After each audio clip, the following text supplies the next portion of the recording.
of homicide, 6 p.m. Check. What are my instructions? You will shoot to kill.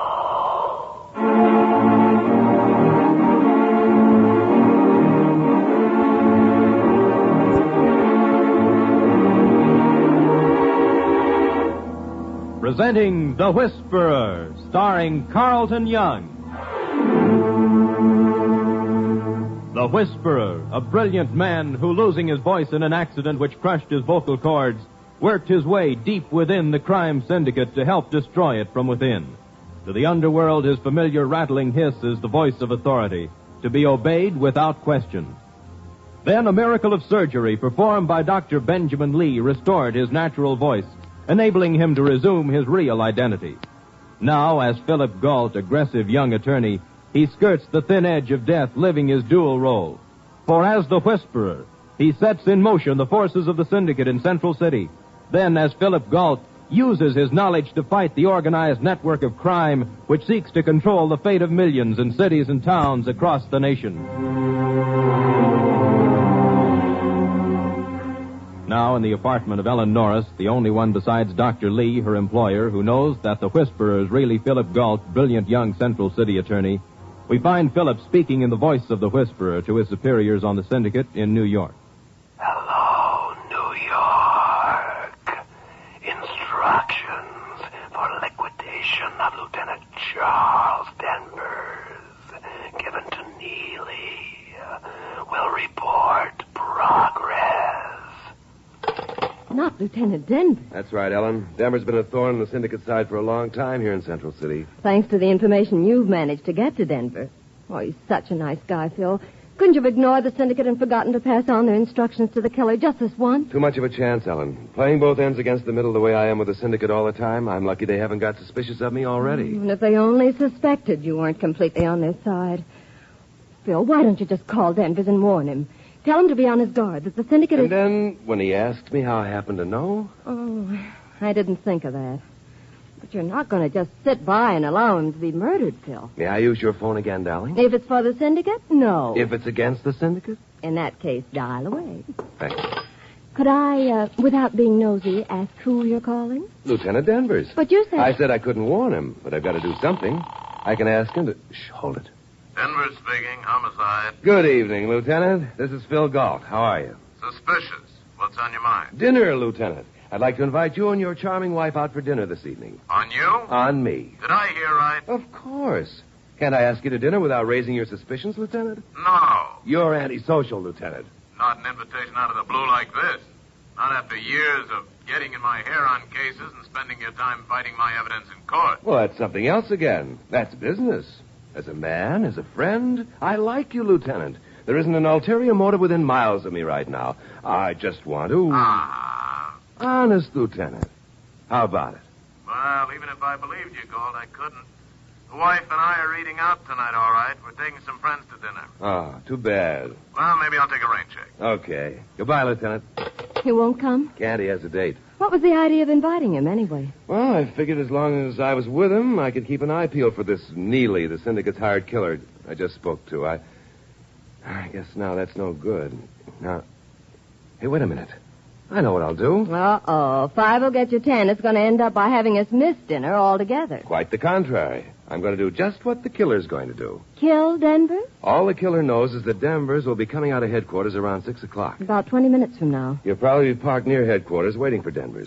But I don't think he'll risk shooting him there. He'll follow and wait for a better opportunity. I don't suppose, as usual, you know what this Neely, this killer, really looks like. No, I don't, Ellen. He's another one of these syndicate men imported to do their dirty work, and chances are he's not working alone.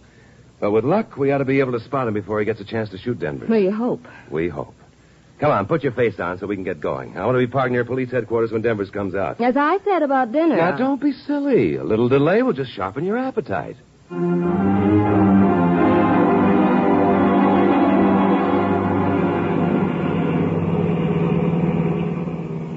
Notice anything new and different?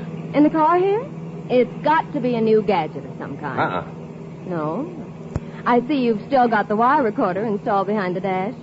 You didn't take it out as you threatened. Well, I decided it might come in handy sometime again. Keep looking. I don't... What's that? Connected to the steering pole near the dash.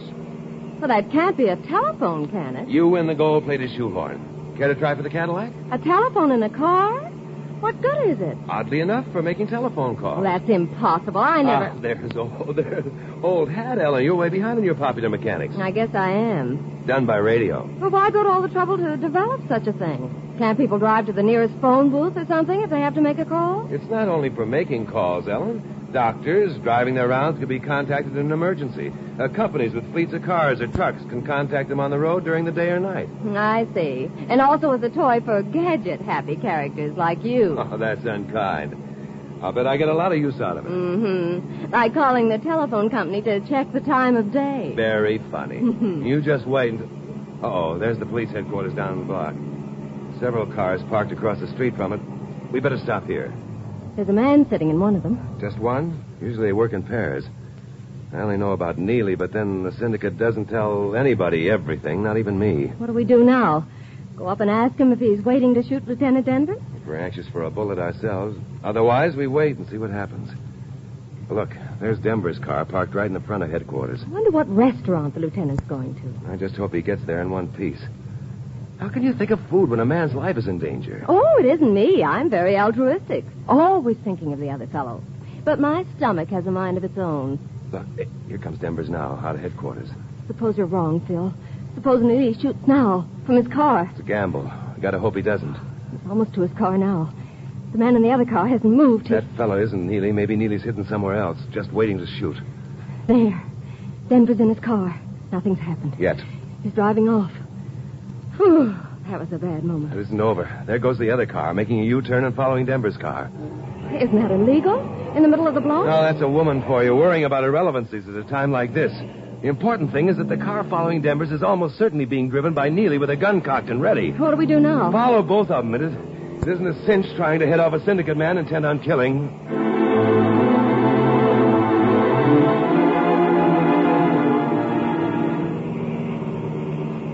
I've lost Lieutenant Denver's car, Phil. Probably a couple of blocks ahead of us now.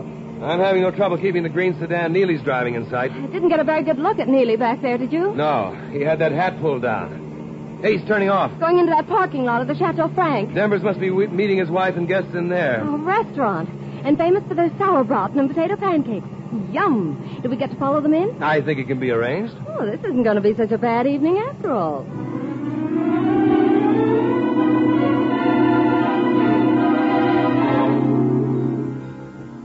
Here comes the head waiter, Phil. I hope he has a table. I'm famished. Healthiest appetite in Central City. Two, sir? Oh, yes, please. Right this way.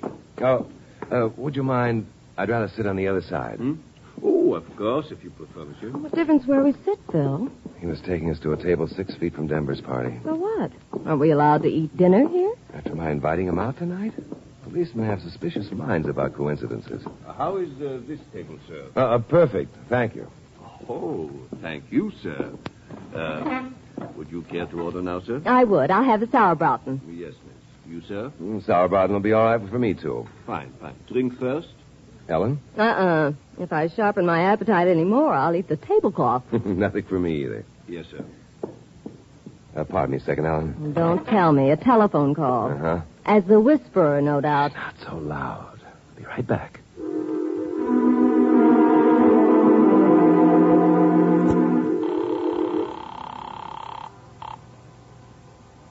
Central City reporting. Neely on job. Trail Denver's to restaurant. Awaiting opportunity to complete assignment. We'll report again later.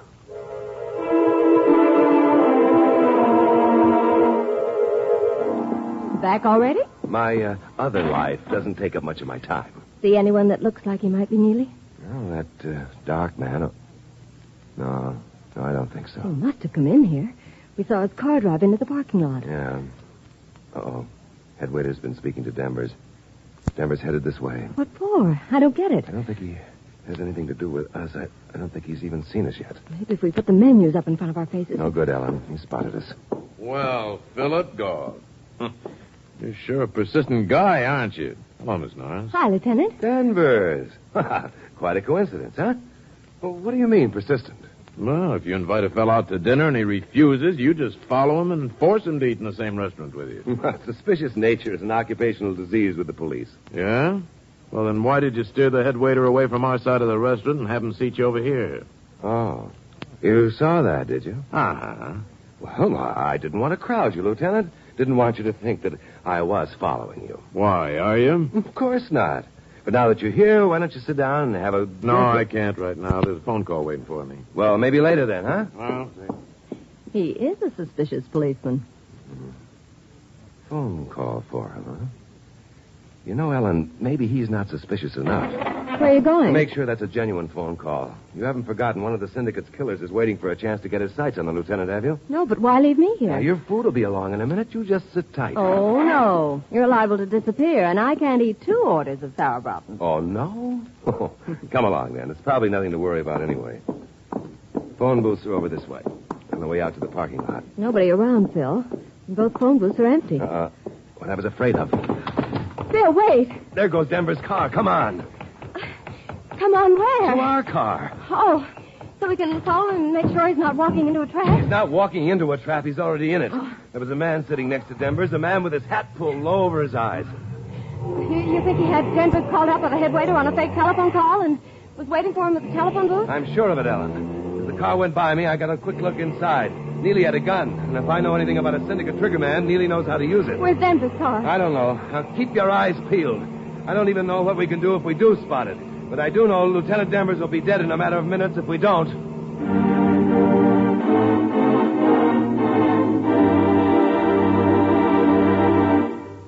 You are listening to The Whisperer, the story of Philip Galt, who skirts the thin edges of danger, living his dual role.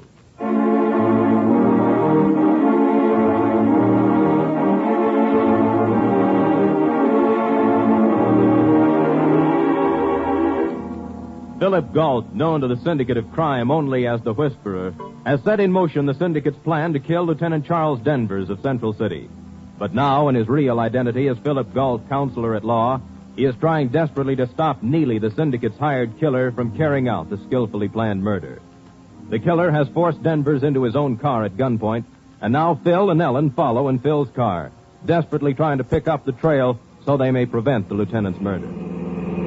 How do we know they went this way? We don't, but it's logical to suppose Neely's forcing Denvers to drive to the outskirts of town so he can kill him in private. And this is the quickest way out of town. Right. And if we're wrong?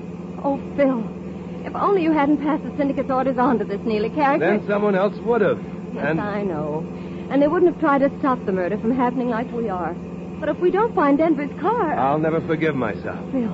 What is it? Straight ahead at that corner. Isn't that... It looks like Denver's car, all right. Hang on, sweetheart. We're the going light's changing, Phil. Then we'll just have to... Oh, we can't. Too many cars stopped ahead of us. We'll have to wait. Oh, Phil. We'll catch up, I hope. If only there were some way to get the police to... Phil. What? Your telephone. You can call the police. Why didn't I think of that? Because you're too busy berating yourself for getting Lieutenant Denvers in this predicament in the first place. Light's changing, Ellen. I got to concentrate on my driving. You better call. What do I do? Just pick up the phone and ask the operator for police headquarters. Press down the button to talk, release it to listen. Now give the operator that number on the windshield. Operator, this is JL22469. Police headquarters, please. And hurry. Well, I tell them. Exactly what's happening and where we are. Hello? This is Miss Ellen Norris, calling from an automobile driving north on State Boulevard. Lieutenant Denver's life is in danger. Yes, a car. We're following Lieutenant Denver's car. Tell him to get off the dime. He's being forced to drive out of town by a man with a gun. Well, he won't shut up. Press the button. Cut him off. Oh. Now, you listen to me. We're in a gray 2-door sedan. License number 4A3216. You know Lieutenant Denver's car, don't you? Tell him we're just crossing Cedar Street now, still traveling north. We're still on State Boulevard, traveling north. And we've just crossed Cedar Street. Yes, please, hurry. We're putting out the message to all squad cars in this area. We ought to have help in no time. Not too many cars in this part of town. It's only partly built up. Oh, Phil, we're practically out of the city already. What do we do if the police don't get here in time? I don't know, Ellen. Darn this syndicate with its killings all the time. And us getting mixed up in it. No more streetlights. And with the only 2 cars on the road as far as I can see. I just hope Neely doesn't see. He'll know we're following. And with that gun, he could make life difficult for us. Anyway, we won't lose them out here. They're turning off on a side road. Chances are he'll spot us for sure now. Maybe he won't shoot Denver when he finds out we're following. Careful, Phil! Oh, he came awful close to the edge of that canyon. He'll probably make Denver stop and walk off the road a ways before he shoots him. When he try to interfere, he'll just use 2 more bullets. Phil, they're speeding up. They must have spotted us. He can't know we're following him on purpose yet. Probably just wants to lose us. Ellen, get on that phone again. Squad cars won't know where we turned off. They'll keep going north on the main highway and miss us completely. Hello, operator? Operator! That car of Denver's is souped up to go a lot faster than mine. I better try to head him off while I still got a chance. Darn that, operator. Hello? Operator! Operator! How can you stop them, Phil? Force them off the road, maybe. It's a chance, but if they get away from us now... Operator! They only have one operator on the car service now. Sometimes they get tied up on long distance. Oh, fine. Operator, operator! No use shouting into the phone, Ellen. She won't cut your line in until she's free. What do I do? Just sit and wait while Denver's car gets lost? Nothing else you can do. But I don't think they're going to lose us. Neely doesn't know Denver's car is souped up, and there's no reason Denver should drive to his own murder any faster than necessary. We are gaining on them, Phil. Better get down, Ellen. Down underneath the dashboard on your side there. Why? It's safer. Try to relax so it won't jar you too much when we hit. Hit what? Denver's car. I'm going to force him off the road. Now get down. Okay. Now what? Just relax. Relax, he says. We're just about next to him now. Neely hasn't got any idea what's coming.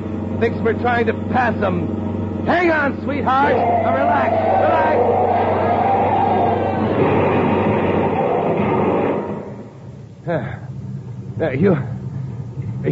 Are you all right, darling? I guess so. My dignity's kind of bruised. Can I get up now? You better stay where you are. Denver's car took a worse jostling than this one, but Neely may still be in a shooting condition. I'm going out to see what happened. Be careful, Phil. Oh, Lutz, stay where you are. Don't make a move. Denver's. Is that you? Oh, go. I thought so. Oh. Hey, what happened to the other fella? Got banged around a bit when you ran into it. He's still asleep. Oh. Pretty tight squeeze, huh? It would have been a lot tighter if you hadn't come along for the ride. Guess I ought to thank you, huh? You probably saved my life. Don't make too much of an effort. How did you know it was me following you? I got a look at you as I drove out of the restaurant parking lot with Neely's gun in my ribs. From the look on your face, I figured you knew what was happening. Where's his gun now? This is it. If he happens to come to suddenly, he won't be so dangerous with his fangs removed. Phil, I'm getting awfully cramped up in here. Huh? Oh, sorry, sweetheart. Come on out. Oh, you would have gone on chatting with Lieutenant Denvers all night if I hadn't opened my mouth. Well, I guess my car'll still drive. I'll take that hood back to headquarters. Right. We'll follow. Here comes the car. Maybe the police. Down behind the car. They're shooting at us. What now? That car's pulling off the road. As soon as he gets out of that car, he's going to get a blast. I'll ask questions later. He won't be able to hit us as long as we stay down. He got out of his car on the far side. Probably going to try to come around the end of his car and nail us. I'd better teach him some manners. Better keep him on his side of the road. Better keep down, Denvers. He's pretty impatient for a target. Yeah, this looks like a standoff. Somebody hears those shots and calls headquarters. What in blazes is that? My telephone. Your what? Out here in the middle of nowhere? Is he going off his trolley, Ellen? He has a telephone in his car, Lieutenant. Oh. Where you going, Go? Gonna crawl back to my car and answer the phone. Maybe the police trying to get to us. Find out where we are. Wait a second. There's 10 feet of open space between our cars. You'll be a perfect target for that guy across the road. Phil, you I can't. gotta chance it. I'll make like a snake crawl on my belly. Cover me with your gun, Lieutenant. All right, but be careful. Can you see the man across the road? Can you tell if he can see Phil? No, he's hidden behind his car. But if he sticks his nose out to get a shot at Phil... There.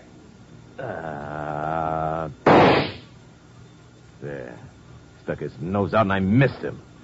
Well, I got him behind his car anyway. Well, Phil got to his car safely. Oh, he's answered the phone. Lieutenant, look out! You... Oh. Thanks, Ellen. Nearly. He was about to smash that rock on your head. Yeah, well, Neely won't be trying to smash any more people's skulls in. Dead? Yeah. Well, I shot good once this evening anyway. The other one's driving off, Lieutenant. Come on, in your car, Lieutenant, after him. He's got quite a head start. Well, we'll catch him in this. We'll do 110. What was that phone call, Phil? Police calling back. Their squad cars couldn't find us. I told them to set up a roadblock at the intersection of this road with the main highway, just in case. You think they had time? We'll know soon enough. The rate we're going, we ought to... There, straight ahead of them. 2 squad cars across the road with their headlights He blazing. won't be able to stop in time, Phil. He'll... Turning off the road. He's getting... He went over. That's a 300-foot drop.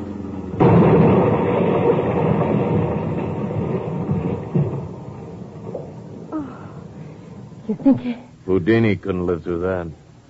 We better get down there. Have a look. No. I'll have some of the boys take care of it.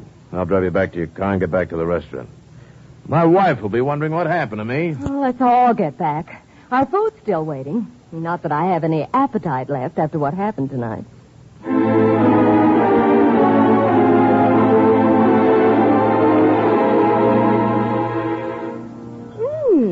Very thoughtful of that head waiter, keeping our orders on the stove. No appetite, she says. Yeah, a real persistent guy, Goff. You got me to have dinner with you after all. Mm-hmm. But I'm sorry your wife didn't wait for us. She's used to me running out on one sort of urgent business or another. And I hope it isn't always as urgent as this was. Lieutenant, what about that man who crashed at the bottom of the canyon in his car? Any identification on him? No, the car was rented. U-Drive place never saw him before. We sent his fingerprints down to Washington. Yeah, probably another one of the syndicate's hired killers from out of town. Syndicate? You think they were behind this attempt to kill you? Well, it's a logical thought. I've been getting in their hair lately. Yes, it does sound logical. Mm-hmm. Of course, you wouldn't know anything about it. Me? How would I? Well, what was it you wanted to see me about, Goff? Nothing. I told you, just a friendly dinner together. I see. Well, after tonight, I guess I ought to leave it your way, huh? Thanks. Pardon me, I'll be right back. Where now? Just got to make a telephone call. Look out for guys with guns waiting for you. I will, Lieutenant. And while I'm gone, keep an eye on my potato pancakes. That girl sitting next to you knows no loyalties when it comes to food.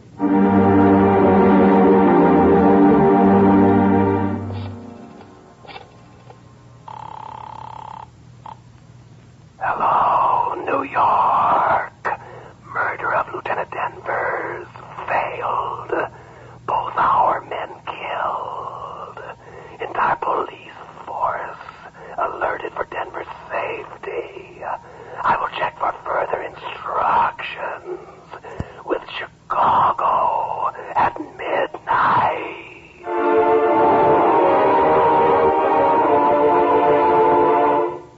The Whisperer is based upon stories and characters created by Stetson Humphrey. Any similarity to persons living or dead is purely coincidental. Carlton Young is starred as the Whisperer. Betty Moran is Ellen. Others in the cast were Paul Frees and Paul DeBove. Don Rickles speaking. The Whisperer was written by Jonathan Twice, produced and directed by Bill Karn, original music by Johnny Duffy. Next week, listen to another exciting adventure with The Whisperer.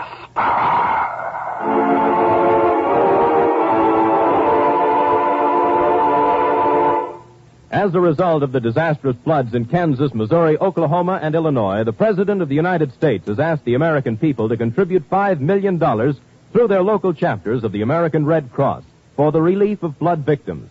Over 45,000 families have been affected by the floods, and an estimated 12,000 of these will register with the Red Cross for assistance. Emergency needs are overwhelming, but immediate aid to the victims, food, shelter, clothing, and medical care is only a part in caring for those whose lives have been disrupted by the disaster. Give and give generously.